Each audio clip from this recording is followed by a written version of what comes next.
So, what is the earliest known civilization to ever exist? Many people would say it is the Olmecs of South America. Some would say it's the Ethiopians. Others would say it's the people of Cameroon in West Africa. And ChatGPT, on the other hand, will say that the oldest ancient civilization to ever exist is ancient Egypt. But it wouldn't be called ancient Egypt, nor would it be called Kemet.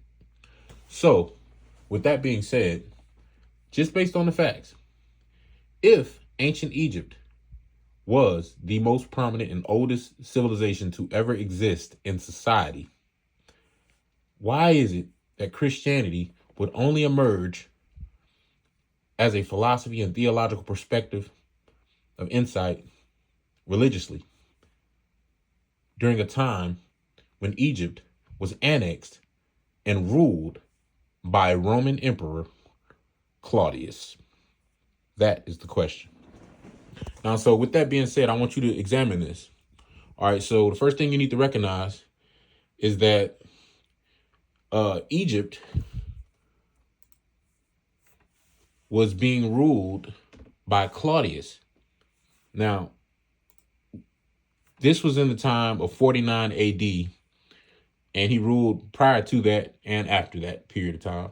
But during that time, Christianity was in Egypt and established by Saint Mark, the evangelist, around 49 AD, right?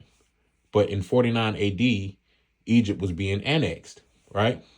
So you need to recognize that when Christianity was brought forth into society, according to ChatGPT, if we say that it is the oldest civilization to ever exist, right?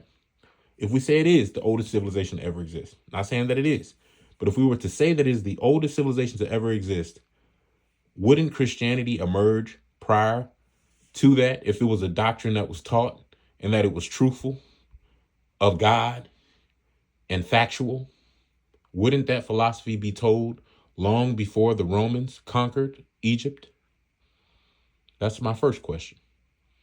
Now, with that being said, that's an identifier to let you know that African Americans in America and abroad and the world should not believe in the philosophy of Christianity, because it was introduced and brought forth during a time when your ancient ancestors of Egypt were annexed by the Romans. And the annex started in 30 BC by Augustus. All right. And later they began to rule Egypt under Emperor Claudius. And those are identifiers to let you know that Christianity is the white man's religion.